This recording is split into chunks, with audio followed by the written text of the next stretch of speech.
So the Anointed are no longer immune to Cryo.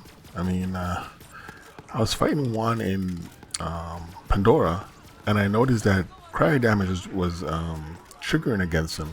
Status effects. I was like, well, how is that possible? So I went to Devil's Razor to hunt some down, and Cryo damage works against him now. But in the patch 4 notes, November 21, Gearbox did not say they changed that, so I'm not sure why it's happening. But if that's the case, if it's a change, that would be good, because I always thought it was weird that one of their Vault Hunters, Zane, which I play Zane and Amara, his main thing is Cryo and freezing people. But then you have one of the most annoying enemies in the game that don't even drop good loot. Let's be real, Anointed don't drop loot. They're just in the game to waste your time, you know what I'm saying? I've gotten better loot from regular skags. I've gotten phase zerkers from ratches. But the Anointed drop nothing. All they do is waste your time and just take 5 minutes to teleport all over the place and just be a nuisance. And playing as Zane, you build your character up, you build your Vault Hunter up to do Cryo damage, and then, oh, here comes the Anointed.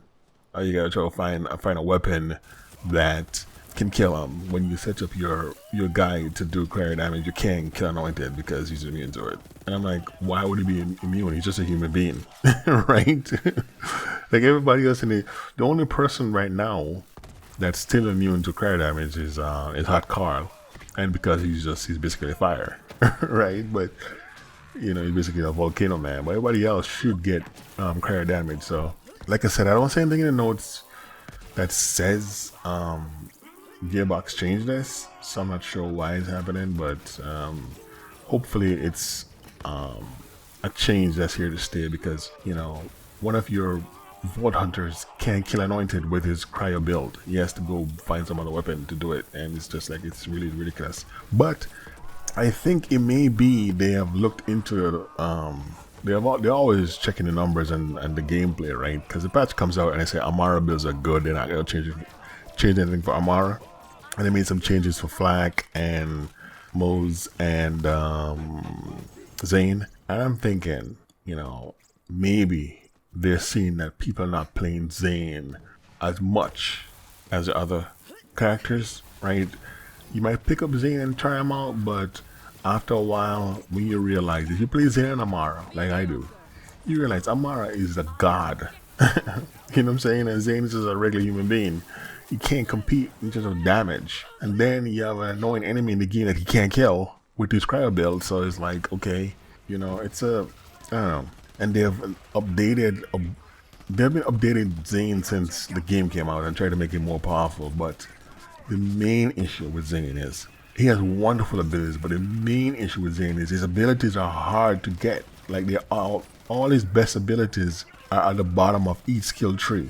So to get them, you have to dump 20 plus points into one particular skill tree to activate that, and then try to get something else. You end up not having enough points. But with a Vault Hunter like Amara, I can put a whole I can select one entire skill tree, and, like, for example, the elemental skill tree, and then go put a lot of points into a different skill tree and still be an effective killer.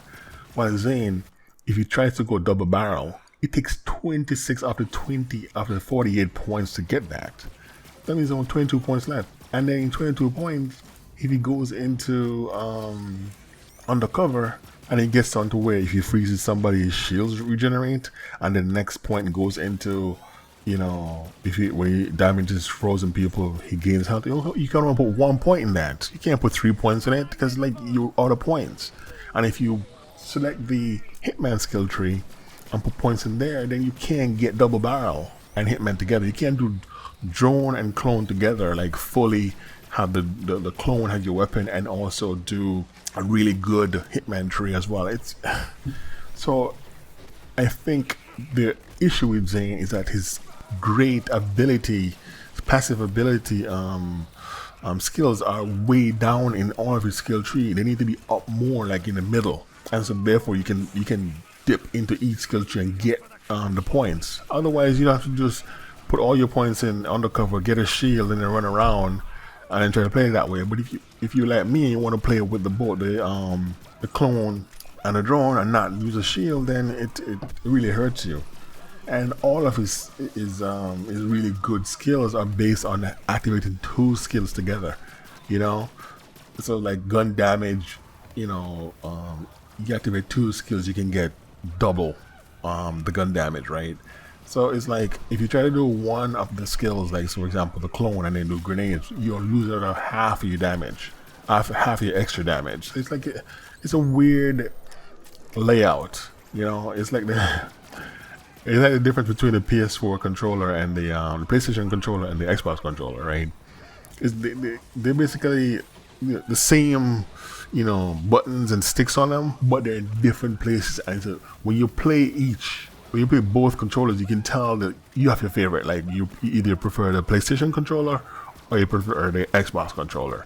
You know, so Zane is like that. It's like he has all the tools and all the abilities to be good, but because of they set it up, for some reason they thought it was going to be too powerful or something, so they put all the skills in the bottom of the skill tree, the good ones, and so therefore you can't really get to them in one skill tree and then try to put points in another skill tree. Then you're just so deficient. It's just weird, and he's so weak. He doesn't have any. Like Amara has in one of her skill trees, she can put points in her what's it called, her max health and make her more stronger. Zane doesn't have that. He has something they can put points in the shield, but once you get a real heavy hit from an enemy and your shield goes down, then you're this weak guy running around.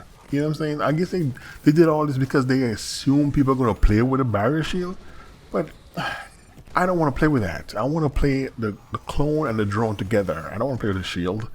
So it's just I don't know. He has good abilities. It's just that they're too far down in the skill tree, and it's hard to really make a proper drone and clone build because of how they set up the skills. They have the good ones at the bottom, way down the bottom, and it's just kind of weird to try to get it to work right. It's just, you know, they need to rearrange that, but they keep trying to update Zane and try to make him more, you know, more powerful and try to up, you know, if you put points here, you can get 2% more damage. And dude, just move the skills up and stop going around trying to, you know, change the damage output. Just rearrange the layout of the skills. And maybe they can't do it because it can take a rework or something, and maybe that's a lot of work. But that's what they went wrong.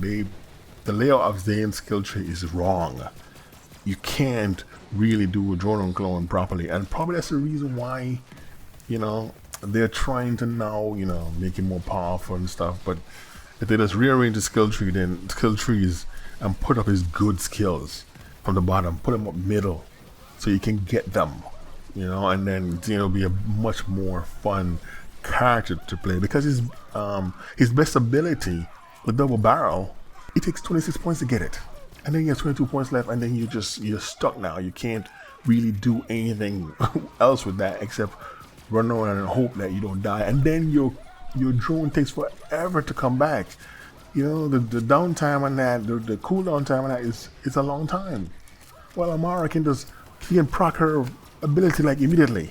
Just like she can just do it like, and then she can double do it too. She can while it's cooling down, she can if she put points in her skill tree, she can also activate it again. So it's like it's just weird. And like Zane is like, he's so deficient. It's just unbelievable. But anyway, hopefully they fix it and by rearranging the skill tree. Maybe a year from now, in like the game of the year version, they release a DLC that changes that and make the character that I love so much just more efficient and more powerful and more sturdy and not so squishy.